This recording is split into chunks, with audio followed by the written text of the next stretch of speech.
tone is for immediate... Wait a minute. Have you heard? This is a show to keep you on the edge of your seat. Citizens of America, Welcome to the Radiocast. Hello, and welcome to the Radiocast. This is the podcast show where the staff at ECAT do a deeper dive and analysis into the films and TV shows that we present on Old Time Movie and Old Time TV Show. My name is Jack Kelleher, and today we have Joe Taft. Thank you for having me. Adam Carrero. Hello, folks. And Jack Ryan. Hello. With us today.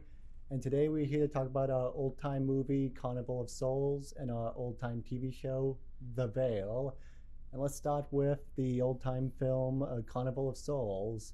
So, what did you guys think of this month's movie? Who wants to lead it off? I'll take it first. I was a big fan.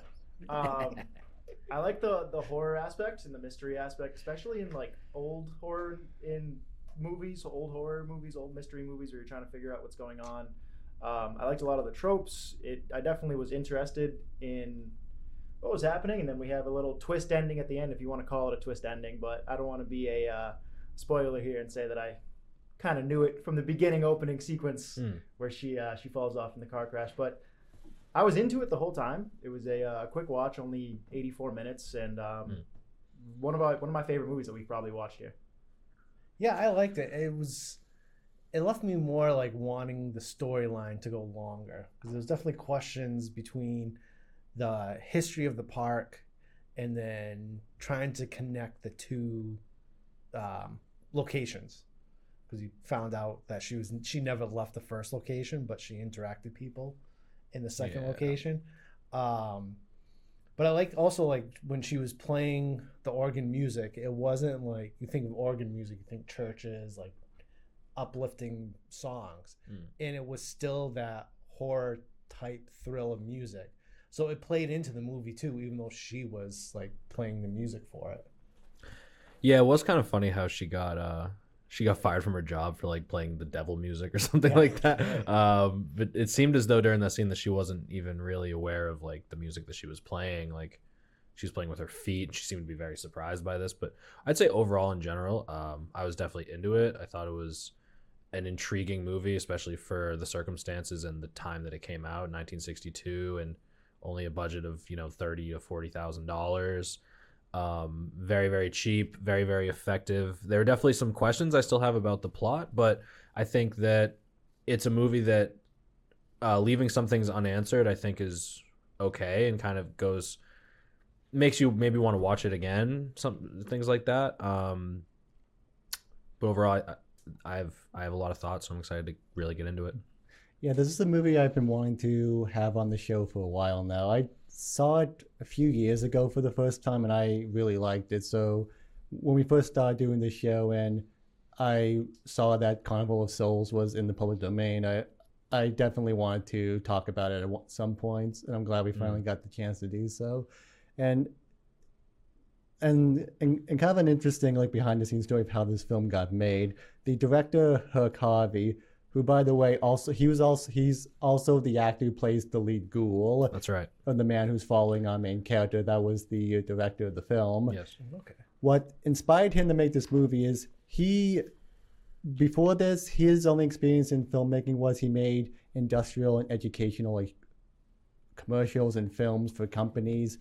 And one night he was driving past the Great Salt Lakes, and he saw the abandoned carnival, which was a real-life carnival called the Saltaire Pavilion that has quite a history to it. And it was this real-life abandoned, basically amusement park pavilion. And he was driving by it at night, and he saw it, and then he just got the idea for this movie, specifically the scene of just this place being haunted by ghosts. And then he got home and called up his partner, and they wrote a script around that idea.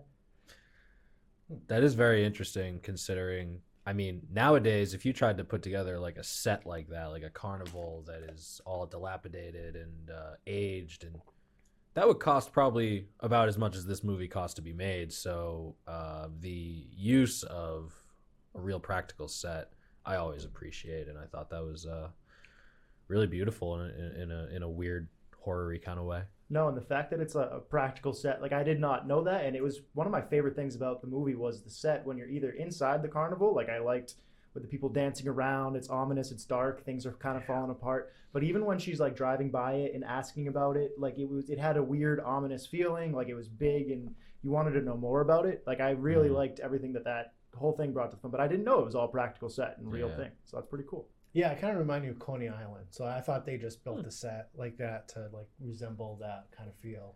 So to be actually it was amusement parks, interesting. Yeah, a brief history on the Saltaire, as it's called. It was first constructed in 1893, and for a time it was the most successful resort on the shores of the Great Salt Lake in Utah. That was the first Saltaire. It burned down in 1923. And then quickly after it was rebuilt as the second Saltaire, which is the one we see in the film. And that eventually was also damaged in a fire and abandoned. And during that time where it was abandoned, it was when this movie was filmed. In 1981, it got once again refurbished as the third Saltaire, but then a few months later, it got destroyed in a flood. So it was never meant to be, I guess. So perhaps there's a bit of a curse to this thing. Currently, it's actually kind of a fourth Saltaire right now, though it's not in the water, it's more on the shore. And it's mostly used for like musical concerts. But yeah, as you said, Jack, the set of the whole amusement park, I think is one of this film's strongest aspects. And actually might be one of my favorite like locations in all of horror. Just, as you said, there's just something so ominous and eerie about it, and just like the lighting and the cinematography and how they film it. It just, because there's something very ominous about just seeing something like an amusement park, which is known for like being full of life and energy and amusement, and seeing it kind of like run down and just dead. There's kind of just like something very ominous about that contrast. Right, and you get all the questions as to like why is she drawn to the place? Why does she keep going to it? You know, and like even at the end, like where you get the answers of she's been dead and all that, but I still have like questions about the carnival itself. Like why are they all there? Why is that where the souls reside? You know, why is she being drawn there in this weird little fake paradoxical version of life that she's living in? You know what I mean? It's very questionable. I liked it. Yeah, because you can come up with your own stories, because all the ghosts are all wearing the same outfit, so it kind of makes like they're all there for like a dance or something and something happened. But why is she like drawn when she was never even near that park? Well, occasionally, like when she first died. Yeah, and then also there was a ghoul version of herself at the ball, like dancing with the man. So there's a lot of, I can't sit here and say it was she was originally in another life there. No, I have no idea, but it was cool, and it allows you to hypothesize on why exactly she might have been there. And everybody comes up with like the stories of her, but like you kind of forget the guy that was taking her out on dates was like one of the sleaziest guys, and he kind of slides in that whole movie. Like they're trying to piece it together. It's like, oh, this is a mystery. Why is she drawn there? Why is the ghost chasing her? And then the whole time it's like, oh, that guy's pretty much of a dick. Yeah, he's a dirtbag. Yeah, that was peeking through the doors. That was something I liked about the writing, is that throughout this whole film, our main character, Mary Henry, who's played by Candice Hilligoss, she is very isolated throughout this entire film, and as it goes on, she just becomes more and more detached from the living world around her, and throughout the film, especially towards the end, kind of the only guy who she can sort of rely on, who she attempts to get help from, is just a sleazy neighbor who just wants to sleep with her, and it leads to like kind of like a lot of uncomfortable scenes where like she obviously doesn't want to be around this guy, but she doesn't know what else to do, and he's kind of the only guy she can turn to for some sort of help. But in the end, he's about as useless as everyone else in this movie for her, because she goes to a psychiatrist, he's not any help, a priest, he's not any help. So she's pretty much on her own throughout this entire movie, and the guy who she thinks can help her the most, it's just kind of a sleazy dirtbag. Yeah, it's odd because it doesn't really add too much to the actual plot or storyline of the film just to have some, asshole in there. But it's you. I thought in the beginning when we first get into it, when she dies, I thought that the person that ran her off the road, the guy, I thought that was him, her neighbor. I thought there would be some connection, or be like, oh, they're both dead. And then as it kept going, I was like, oh, there's no connection, and there's really no reason for this guy to be here. I don't remember. Was there ever a moment that he didn't see her? No, everybody everyone else had saw her. her, just no one ever saw the man or the ghoul. No, it was but always in the her. store when she Oh yeah, the moments when she sort of like disappears from Everything. reality. That never happened with him, but Right. it did happen in the store, and then later Woman. near the end. And Yeah. kind of speaking of that, something I noticed, and this is my second time watching the movie, I noticed that like kind of when that happens, when she sort of disassociates or disappears from reality, there's kind of this blurring effect on the screen that almost resembles water. Kind of felt like the Yeah, it's kinda like water yeah. I caught that. It was almost as though like the film was like burning or something, or like going through it. Yeah, like going through some kind of a. It kind of has like a watery effect, which may have been intentional, hinting towards That she was entering the vortex, whatever. Okay. or kind of hinting that She's she crossing drowned in over. either That that she yeah. drowned to begin with, or Right. that she kind of, because there's a lot of connection between like water and the dead in this movie, because her falling into the river in the beginning, and then the scenes of the ghouls rising out of the water. So there's a lot of connection between like water and the dead in this film. Yeah, and the amusement park is on. Well, at that time, the water's dried up, but the amusement park was in water at one point. Yeah, it's like, I mean, when you look at this shot, it's literally sitting on. It's like a big pier almost, right? Yeah. And so. Yeah, it's probably like one of those desert ponds that, like, a certain part of the year there's water, then other parts it's just dry desert. Yeah, that was on the Great Salt Lake in Utah. Yeah. And there were moments where, I believe the times where like the water will be right up to the shoreline. Other times it'll be like hundreds of feet out. So it'll just be like beach, like kind of how we saw with the movie, where there was like a wide beach just stretching out. Right, because when I'm looking at it from this angle that's on the Wikipedia page, it looks like the whole left side of it here is all water. Like it's all like even the entrance is all sitting on water. So it's making me wonder where that beach was. So, of course, the logistics of like place and where the character is in the scene doesn't necessarily have to be 1-to-1 to the actual set. But getting back to the sleazy neighbor character real quick, because I had something to say about that. So first off, it's the actor Sidney Berger playing the character John Linden, and I thought personally I can understand why. I was like, yeah, does this guy really need to be here? But I felt like it was an interesting, maybe toward the plot itself, maybe didn't really necessarily have to be there, because there are other characters too around her that enforces that idea of, is she really there, or like, are they really acknowledging her?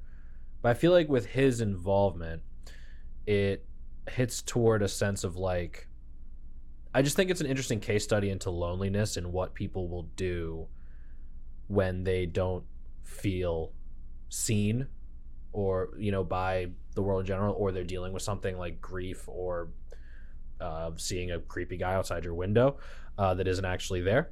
So you see, like you were saying, Jack, like how far she'll go when it comes to interacting with this drunk guy who it was well performed. I mean, I thought he definitely did a pretty decent job. Yeah, it was definitely a good actor. Yeah. But at the end of the day, I think it was an interesting inclusion.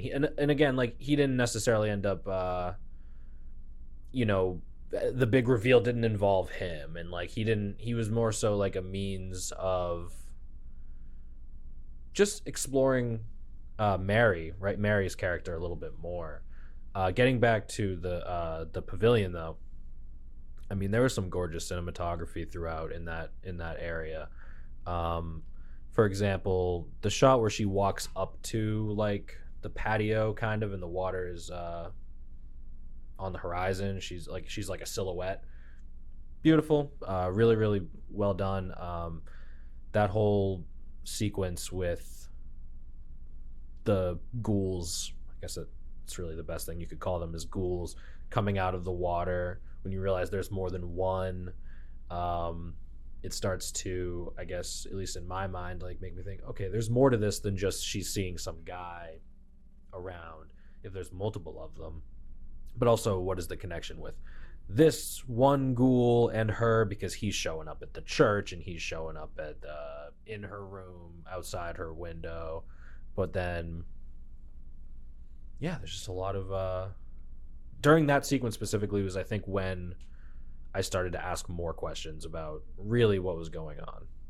Yeah, to talk about the ghouls, I for like an old horror movie, I really like the way that they were done. I like the makeup on them. You know, they looked like dead and like they were aging and decaying, and the lifeless face. They don't talk. They don't really move their face. It was like a zombie, and I know George Romero said that this is an inspiration for Night of the Living Dead and all that. So I thought it was really well done, and that's kind of where I got into it too, where that ghoul that she has the most interactions with comes in her window and all that. I'm like, oh, who is this? And then eventually my interpretation is that he is Death, or he is, you know, the Undertaker and all that. But The Undertaker. the Undertaker. But I like how they were done, because I feel like in a lot of old horror movies, that's where you can make or break the film, is if the villain or the you know, the evil people are Antagonist. the antagonist, Sure. whatever you have, are plausible, and if you can believe that, you know, it's a thing.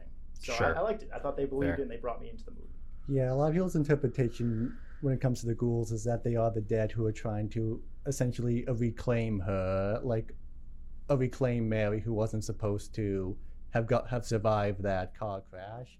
And then at the end, after they get her, we see that she's back in the car, that everything's kind of been like reset, which had led to some people wondering if this film served as an inspiration for the Final Destination movies, which is all about people surviving near-death experiences and then death trying to like reclaim them.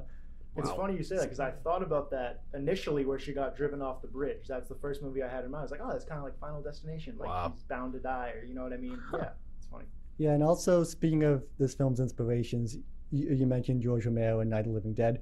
I also wonder if just aesthetically this film had any inspiration for The Shining, because especially just like when it comes to the pavilion, just the ghosts like dancing around in there, and just how that is all filmed. It just really reminded me a lot of the Overlook Hotel from The Shining, and about how in the ending, when Shelley Duvall is running around there, we're seeing all these ghosts like in the ballroom, and just there, and they're bloody and they're smiling and laughing at her, kind of like how the ghouls are in this movie. So it definitely reminded me of The Shining, and I also got it also reminded me a lot of like some of the films of David Lynch. Okay. How like that is filmed, how he kind of filmed some of his movies as well. Well, I would say that he's definitely someone who's probably inspired by some of the classic cult classics, right? And this is definitely one of them. I mean, and when it comes to The Shining, I mean, you're talking about maybe the most iconic horror set maybe in the history, if you know, and like you said, this is one of your favorites. I think they're both pretty iconic and have a claim to the spot. I'd like to talk a little bit about the production. You know, I think the fact that I read that the director and also the man, excuse me,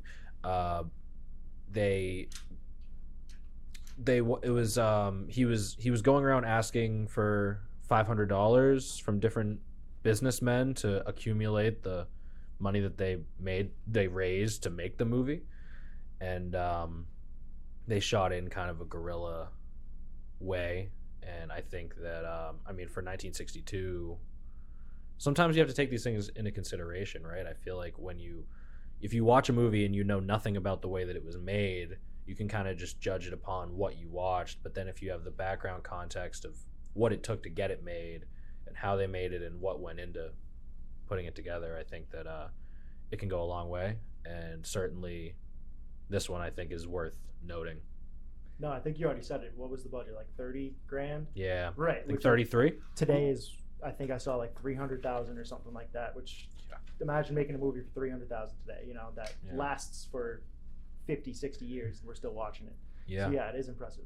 Yeah, the budget was $33,000, and I read that they filmed this movie in over the course of 3 weeks. It only took them 3 weeks to make it. And when it came to filming in locations, I was kind of interesting reading about how they got the film in certain locations, because the bridge where the accident happens and the car falls off, he had to pay the town. They filmed that in Kansas, and in order to film on that bridge, he had to pay $12 to repair the railing of the bridge, because they did push a car off the edge of it. So they were, town was like, okay, yeah, you can film here, but you have to pay to repair the railing once you're done. $12 for that shot. I'd pay it. I think I That's a would good too. shot. Yeah. Yeah, and then later on, the department store where Mary first kind of like disappears from reality, the director Harvey just paid the manager $25 to let them film there, and to film the actual pavilion, because it was an abandoned location. He just like paid like the local authorities like $50, and they let him film there too. So, which may not sound a lot today, but probably back in 62. yeah, 62 60s, was probably early a bit more expensive, probably like Yeah. 50, maybe like $100-$200 today to film in a place like that. Definitely worth it. I mean, it must have. I'm interested too about the car. Like, you sent a car off a bridge. Like, was that? I'm assuming it probably wasn't the same car that they were driving around with in the lead up to that shot, and then the one they pulled out. Like, so did they just like waste a car? You know what I mean? Like, just like send it off into the drink. Maybe. I wonder if it was also the same car that later in the movie at the end that they pull out. So I wonder, yeah, like I don't know really the behind the scenes story about that. I'm intrigued. I'd like to know. When I watched the version I watched on Amazon Prime was like a colorized version. Oh, really? Yeah, which was cool. The car was pink. Yeah, I mean, I thought that was kind of interesting. It wasn't bad though. I mean, it was similar to one of the other movies that we've watched. I think Suddenly was I watched Suddenly in color, which is a fun in exclamation point. It's kind of a funny play on the name there, but yeah, I definitely. Did the park look creepy in color? It was still very washed out, honestly. Oh, It wasn't super colorful, but I liked the color in the nighttime shots when all the ghouls were dancing, because it was much warmer. Like, all the overhanging lights were much more orangey and kind of gave more of like a cozy kind of vibe, which I thought was nice. Of course, that wasn't necessarily what the director intended when he shot it, but it was still it was effective, I thought. Yeah, because there was like some scenes I was like, oh, they could have made this in color because it looked up to date, but like, to your effect, like the way they shot it, the park looked creepy. That way. If it was in color, I don't know if you would get the same effect. Yeah. Yeah, and also back then, a black and white film was a lot cheaper to use than a color film, which is why Night of the Living Dead was in black and white, because that was just the cheaper option with the budget they had. And speaking of the production and the filming, actually for that ending, when she goes back to the pavilion a final time and we get the scene of the ghosts dancing, there was like another, I guess that scene was supposed to be longer, but according to the director, there was a whole reel of film that ended up getting overexposed and ended up being unusable. So there was supposed to be, I guess, a scene involving the ghouls like coming out of the walls or something, just like emerging from the floors and the walls, something like that. But the footage of that was overexposed and lost. So there was a part of the ending that was meant to be in there, but it didn't end up being included. It's funny you say that, because I thought the ending was a little bit short. You know what I mean? Just kind of comes to an end where she gets to that carnival. So yeah, it did seem like it was missing something. So there it is. Maybe a shot or two, sequence or two. Yeah, I mean, I know I've read as well that there is a director's cut that's like like 8 minutes longer. I think it goes from like 76 to 84 minutes or something along those lines. So I'm not sure if they probably didn't take. So those scenes are gone. That scene I'm assuming is gone, but there were other scenes that were reinserted back into the movie. Yeah, because I know when it was first released, it got trimmed by some distributors, like so that it could be. I think got shortened down to 75 minutes because a lot of theaters wanted to do it as like a double feature with another movie. Because when Carnival of Souls first came out, it didn't get too much attention, but then over the years, it kind of got rediscovered and it's now kind of considered a cult classic. And right. it often is like it gets screened a lot of like Halloween at like film festivals and like especially horror film festivals. And I did, and I guess I think it was 1998 there was a remake. Is that right? Yeah, a remake which apparently is terrible. And I read the description; it has very little to do with the plot. It still involves a carnival, but it's about a woman being stalked by like the ghost of a clown who murdered her mother or something like that. Sounds like it has very little to do with the original plot. And Yeah. the original actress, Candace Hilligoss. Candice Hilligoss, was offered a role in the remake, but she turned it down. Interesting. She probably read the script. Yeah, that'll do it. That'll do it.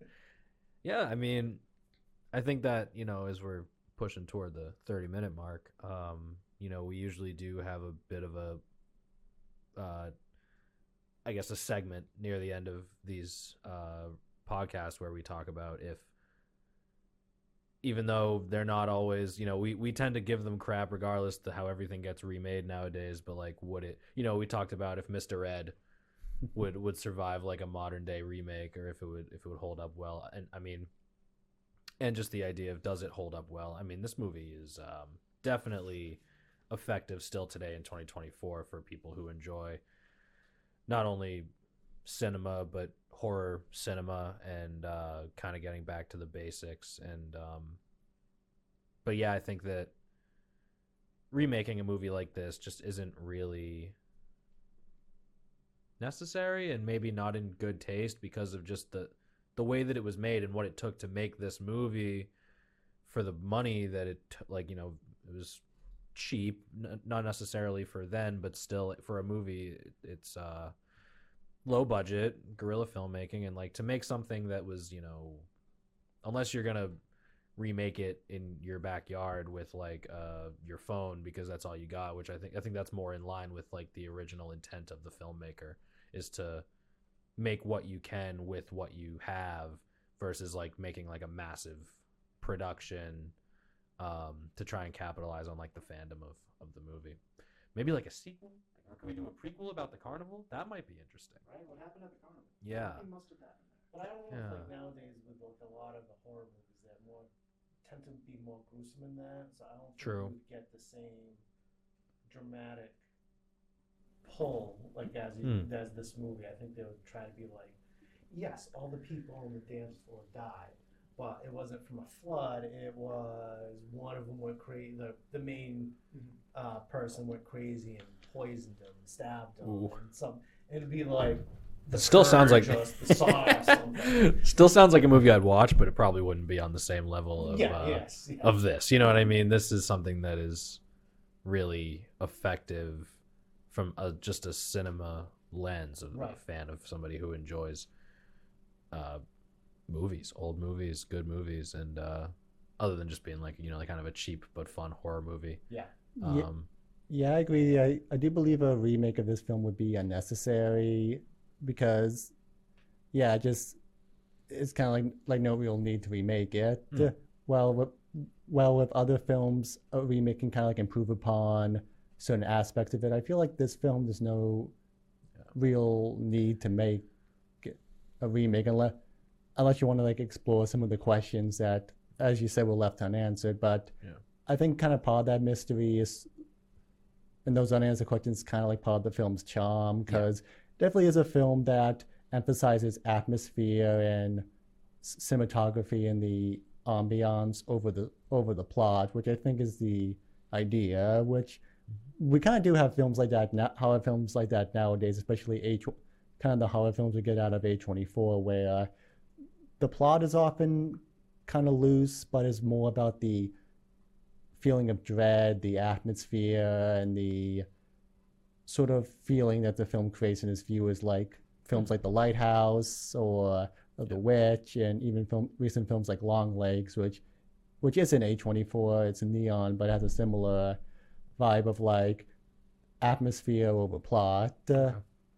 So yeah, I think there's still films like horror films like that nowadays, and I'd say Carnival of Souls it definitely falls into that kind of category. It's a very inspirational film. You could tell just by watching it. I mean, when you watch a movie from the 1960s and you start to be like, oh, that's kind of like this other movie I've seen. Oh, that's kind of like this other movie I've seen. You realize just how inspirational it truly was. So I had a really good time with it. I will say that, like, maybe, yeah, like I said, it's actually not even really worth it. It's all good.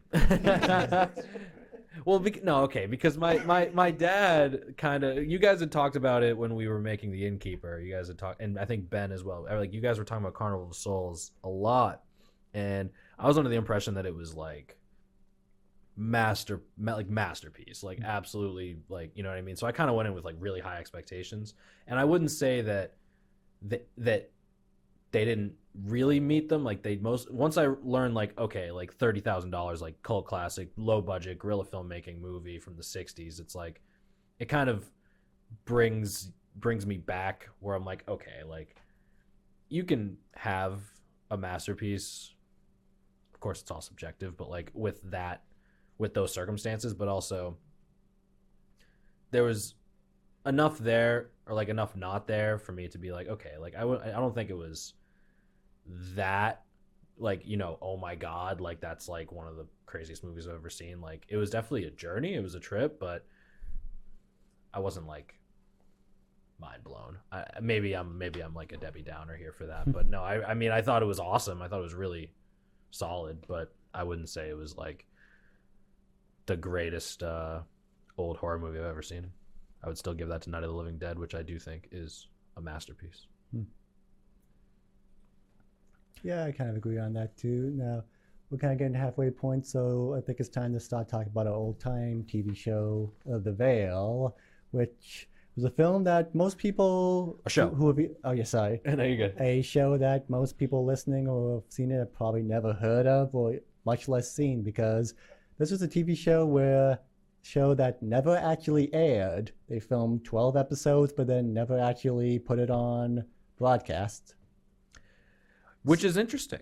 I mean, we're talking about, so I'm sorry, the year escapes me as when this show was 1958. So a little bit before this movie that we just talked about. And overall, I mean, I guess just get right into some general thoughts. Like, I thought it was pretty interesting. The two episodes that we watched were quite similar in plot. In fact, really similar in plot. But I thought it was shot really, really well. I thought that the blocking was good. I thought that the lighting was inspired in how I really liked the shadows, like they and not only was it inspired, but like practical lighting, like the light in the scene is where like that angle of the shadow, like it was really well made. And the plot was cool. I think it's interesting how there's kind of a through line here. I'm assuming that's why you chose these two different pieces of media. It's because the through line of kind of seeing things that aren't really there, or interacting with, I guess that's really, seeing things that aren't really there, which is, there's a little bit of that in Carnival of Souls, there's a little bit of that in The Veil. So yeah, that was cool. Yeah, that was kind of one of the reasons why I paired these two products together, is there's a similarity of just kind of people seeing these supernatural things that may or may not be there and trying to convince others that they exist, which you are right. Yeah, like the two episodes for The Veil, Jack the Ripper and Summer Heat, are very much kind of the same story, where this guy sees something and then tries to convince the cops that what he saw did happen, but then the cops kind of start to suspect that he's the criminal, only for like in the ending for the true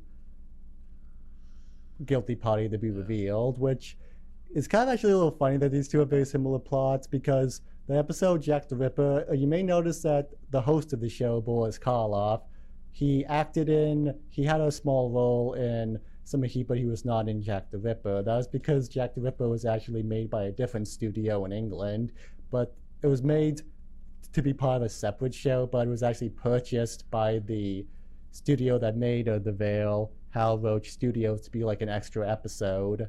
Oh, really? Yeah, so, and they then just added on the Karloff intro and outro, so I kind of find it interesting that it has pretty much the exact same plot, Yeah. but it was made by a completely different studio, separate from The Veil. So that's kind of an interesting coincidence. Just imagine the mindset of, whichever producer it was that decided, oh, we should buy this and put this in our show. Like, you watch the whole thing and you're like, yeah, that fits pretty well. While like someone's looking over the shoulder like, this is like exactly the same as that other episode we did, right? Just like different characters. Well, I don't know what the span was they were thinking of it being broadcast. I don't know if it was going to be a weekly, monthly. Because if it was a monthly and like one episode was at the beginning of the year, the end of the year, it could have panned off that way. 100%. Feel of it though, like how this, like all the episodes were. You get like a Hitchhawk, what's the other, Creepy Story, or a Vincent Price kind of feel of it. Yeah, the beginning, and it just goes in, and it's a quick little thing, and it's suspense and kind of thrill. Yeah. It did have its kooky story lines in the middle of some of the episodes. I really liked like the concept of it in general. Like, it reminded me of my first watch. I watched 4 episodes, but on like the first one, it reminded me a lot of the Twilight Zone, where you have a narrator and then it leads you into like a different world that's, it's a lot of similar, but there's kind of one thing off. And what I liked about these ones is that like they're the things that we saw where you're seeing things that aren't there. Like we had deja vu and clairvoyance they were talking about are kind of things that people have, either claimed to experience before or it happens, and, it kind of gives a real world view into like something spooky and different like the Twilight Zone. And like you said, like they were short, quick installments where they were easy to follow and keep up. So I like the concept of the show a lot. Yeah, and speaking of, you mentioned real life, the show and Karloff's narration claimed that every episode was based on a supposedly true life thing that supposedly happened, though I kind of doubt that happened, because for the Jack the Ripper episode, I was still a little confused. Was that Jack the Ripper or a copycat Jack the Ripper that the episode was about?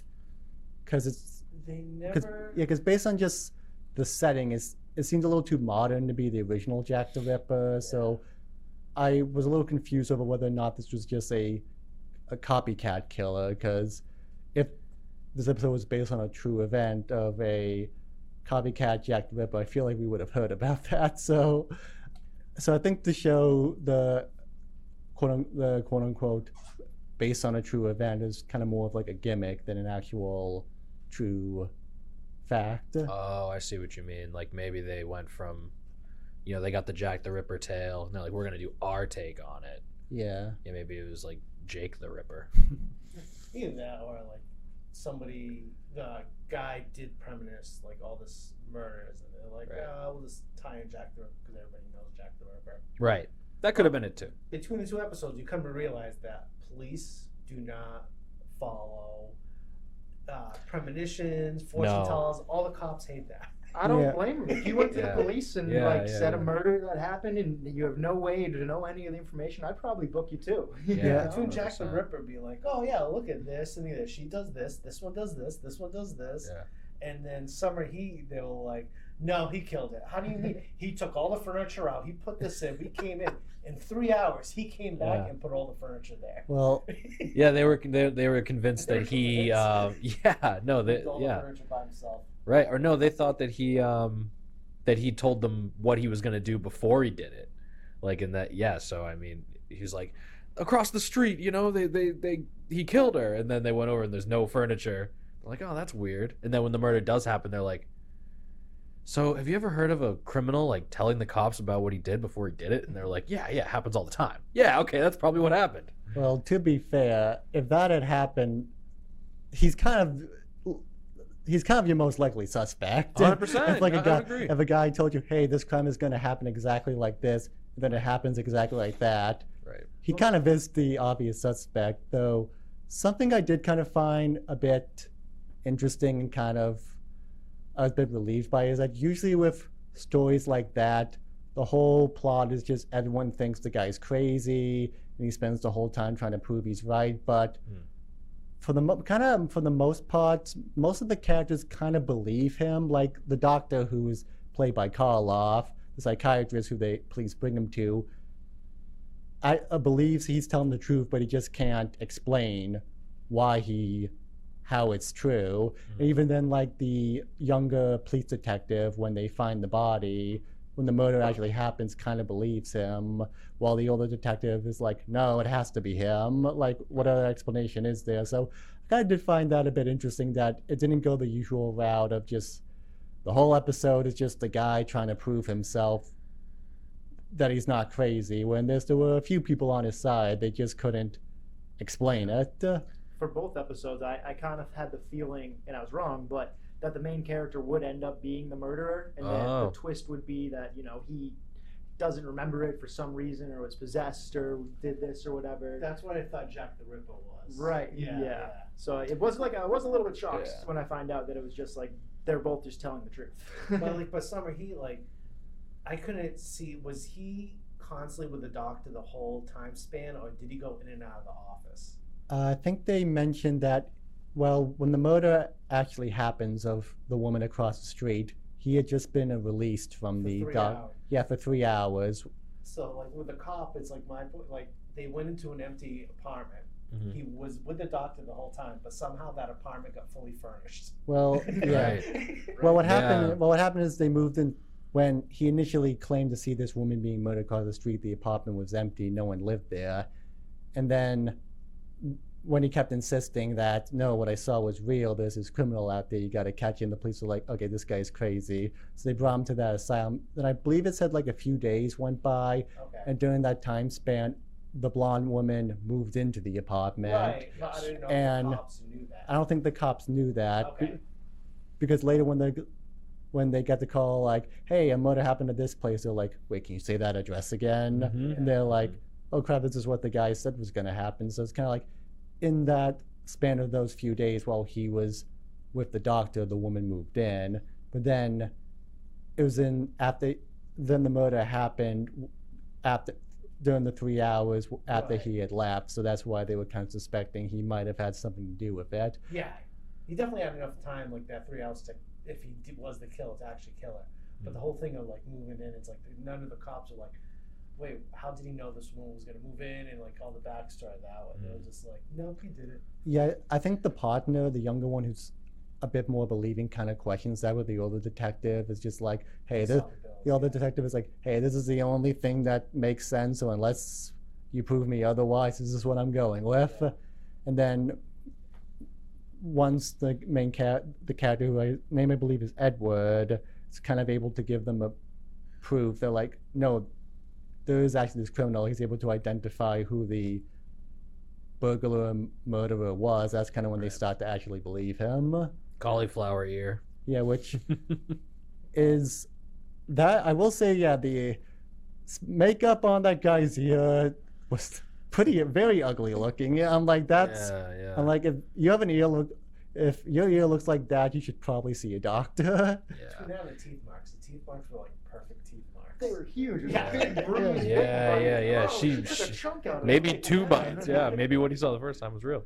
Yeah, I was like, yeah, Which, there was a massive bruise around which that. kind of speaking of that, I was at the episode ending. I was kind of wondering, like, so how is this all going to work once it goes to trial? Well, and Like, are they just going to Well, pretend that he Yeah. was across the street when the murder happened? When it Just- really happened, and yeah. just like, that's my okay, guess. just say you were there when the murder happened, Right. and don't mention that you can see into the future, or else this whole trial is going to fall apart. Right. but without the teeth marks, like that because the guy was like, nah, without the weapon or anything, like Yeah. you can't prove it. And without the teeth mark, it was going to be like Right. this crazy guy's word against this, and then you Right. get the teeth marks, and he could probably match up the dental records of the girl Mhm. to it. They did get a confession though out of him by the end but of it. He just caved. Which honestly, it felt like he didn't really need to cave. It's like, No. he was at first when Mr. Page was, I think it was Mr. Page was starting to tell him what happened, and he was laying it all out on the table. The guy's like, "You brought him in to scare me. This isn't. I'm not afraid." And then he brought up the bite marks, and then he's like, "All right, you got me." Right? You know what I Just lie mean? for a little bit Yeah. longer. Just keep Yeah, lying. yeah, Like, yeah, what's 100%. stopping Yeah, Well, 100%. because I remember, I think the police were like, let's look at his arm, and initially he like pulls his arm away, but then he like kind of Yeah. he kind of like knows the jig is up, so he just kind of Yeah, lets it's- them pull his sleeve down, and then Yeah, and that's also probably just kind of the downside of having like a 22-minute episode. You just kind of got to wrap up the plot quickly, Yeah. so it just kind of they had to like wrap it up quickly Yeah, because we the kinda episode was almost over. Yeah, we kind of seen that in some other movies that they kind of make it shorter, that they just jump just to make the plot come quicker. Yeah, it's not like Yeah. it's not like a Law and Order episode. The No. first half is finding the guy, and the second half is the trial. yes. Like this was just okay. He confessed. Okay, we got him. He confessed. It's over. Nah, Exactly. He just has to live his life the way it is. Yeah, I did appreciate that last little moment between him and the investigator, who was just like, don't think about it anymore. He's like, well, are you not going to think about it anymore? And he's like, probably not. This is weird. I've been on the force for 25 years. I Yeah. do all my cases. I know. It was funny though, the difference in Fired 5. yeah, I know the difference of investigators and the difference of opinions toward Mr. Page, and like the level of skepticism between the different characters. Like you said, the doctor was kind of like, that's the difference too between the two episodes for me, is that Mr. Page was very, very convincing, and like he was just like, I didn't do it, I saw what I saw, it was real.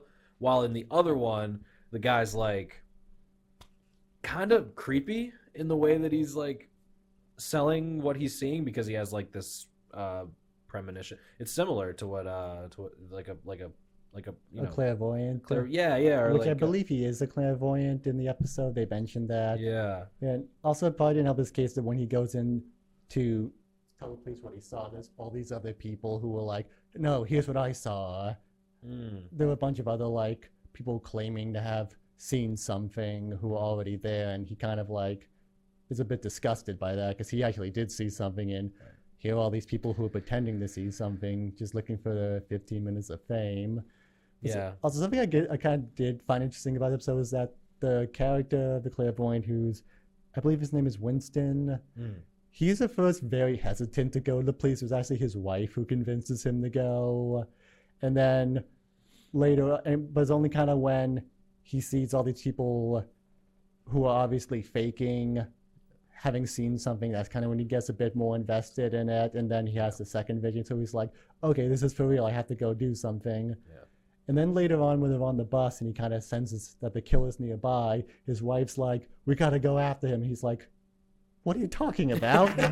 Like, because Are you crazy? because they follow him off the bus, but then they get to a park where it's like, he's like, no, he's somewhere in the park, and she's like, let's go in there. And he's like, what are you, crazy? I'm not going in there. I saw the future. Someone's gonna die. Yeah, like but he's like, there's a killer in there. I'm not going in there. So I kind of did find that a bit, a bit funny about how he was kind of very hesitant yeah. He's like, to do the crazy stuff, which I kind of found a little relatable. yeah, I'm not proving my innocence. I'm just gonna completely like remove myself from this situation. It was funny. And him opening up the coffin too. Like I don't know what made him. I think he maybe he psychically sensed that there was no body in there. Yeah. I also appreciated just the lack of subtlety when he quite literally had blood on his hand. Oh yeah. And she's like, we gotta get this off, and he's like, no, like if we wipe it off. I don't know. Just thought that was kind of funny. Not very subtle, but effective. Yeah. So I mentioned at the beginning when we started talking about the bill that the show was canceled without ever being broadcast. And I think I was kind of reading about why that happened. I mentioned earlier it was produced by a studio called Hal Roach Studios, which for the 20s, 30s, 40s made like these very short B-movie comedies, like double features. When in the 50s, when TV started, they actually made the original Abbott and Costello show, and they also made this show in 1958. Actually, I believe it was 1959. But also in 1959, the studio almost went bankrupt because of mismanagement. So I wonder if that had anything to do with why the show was never produced, because shortly after 1962, the studio shut down. So I wonder if that production money issues might have been one of the reasons why the show was never produced. Yeah, maybe. I mean, but at the same time, like, the show was made. Yeah. Right. So I guess the marketing of it, the distribution of it might have been out of their hands financially, but I mean, the show was made. So yeah, I did read. Was there a? Oh, sorry. Go ahead. I did read that like in the years following, some of the episodes were like taken and edited into these TV movie anthologies. Like I think like there were 3 separate like TV anthology movies made, like just from grabbing a handful of episodes of The Veil and just slapping them together and adding like something that connects them all, like a narrator or something. And that's kind of how they continued. But yeah, for the most part, nothing really happened with the show. I think like Karloff said that he never ended up actually getting paid for his work on this show. Wow. It is kind of funny though how similar to like Alfred Hitchcock Presents it was. Yeah. He literally starts it by saying good evening. Yeah, this was definitely one of those shows that was trying to copy Hitchcock, which was actually kind of funny because afterwards, after the show was made, literally the next year, 1960, Karloff hosted a very similar anthology show called Thriller, which also featured like anthology thriller horror stories, but those are kind of more crime horror themed, while The Veil was more supernatural. And that show was a bit more successful than The Veil that it actually broadcasted, and it went for 2 seasons, but I think actually it got canceled in part because of Alfred Hitchcock Presents, because Hitchcock's, I think that was being made by the same studio, and Hitchcock was like, hey, this show's too similar to mine, cancel it. And that's what happened. And I wasn't sure if like the director of the studio, like sometimes they change hand and the new director comes in and just like, I don't want this series, and just gets scrapped too. Definitely could have happened. I mean, the changing of the guard certainly happens at a lot of studios and production houses, so maybe. I mean, but I think, it is interesting that they went bankrupt, how many years later? Like 3 years. 3 years. Well, actually, the same year that this show was made, the studio almost went bankrupt, and then they just kind of limped along until the studio part of it closed in 1962, like the studio lot. But it kind of still existed as like a corporation, but I think it stopped actually producing shows. So maybe like that, just production issues may have been why the show was never aired. Yeah, some shows, some movies are just not meant to hit the mainstream, I suppose. And this is one of them. But I thought it was, I really thought it was pretty well made. I mean, for the time, and the plot wasn't like, I mean, I'll be honest. Like, I thought the plot was cool. I thought it was an interesting concept. It's not something that we've never seen before, but at the same time, like, I thought it was cool how, the opening and closing by, sorry, what was his name again? Boris Karloff. Karloff, thank you. Kind of gave the overall picture as to what was really happening there. Because even going into the final scene of Summer Heat, I was like, so what really happened when he saw it on the 3rd floor? Like, how exactly? But then when he said, this is someone who saw the future, it's like, okay, makes sense now. It was cool. Yeah, it was cool the difference between the 2 episodes too, and how the demeanor of the 2 characters was different, and how that played into the finales of each. Yeah, and kind of speaking of Karloff's narration and comparing it to Hitchcock, I did find Karloff's intro and outro a lot more coherent than Hitchcock's from the episodes, Right. because the whole like intro we did for that show was how Hitchcock's intros have nothing really to do with anything with the stories, because Yeah. I think like the sources appendices talking about like dissecting animals or something for rituals, and then that has Yeah. very little to do with the actual plot of the episode, where in this case Karloff would actually introduce the story and the setting, and at the end kind of he would sum up what we just saw. Yeah, it's like Hitchcock was, maybe it made sense to him, Yeah. right, in his like wildly twisted but great genius artistic mind. He's like, yeah, like, you know, thematically and symbolically, like, no, like most people who are watching the show aren't going to get what you're talking about, man. But maybe the producers are like, they were trying to capitalize on that. Like, Alfred Hitchcock Presents is great, but this dude is just talking ragtime in the intros. Like, he doesn't know. Like, we're gonna make a version where the guy is actually speaking coherently. Maybe people will like that more. They didn't, but they didn't even get a chance to watch it. So Yeah, it's it kind was of definitely interesting.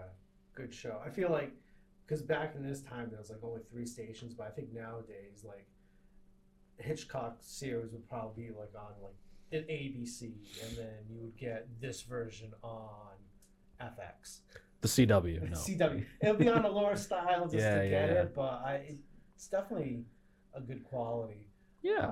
But yeah, definitely like the rambles. Like you can think about their movies. I mean, TV series that kind of has up like unsolved mysteries kind of thing. This kind of tells a story. You show unsolved mysteries more reenactment, but you see like something that's like supernatural, and then it goes back and he just like sums up what's going on. Right. Yeah, and also just kind of general, I thought having Boris Karloff be kind of the host of a show like this was a pretty cool idea, because he's mostly well known as like being a universal horror actor. He was the OG Frankenstein monster. He was the original Mummy, and acted in a lot of like old like gothic horror films. So kind of having him be the host of like a mystery horror supernatural show seemed like a good idea.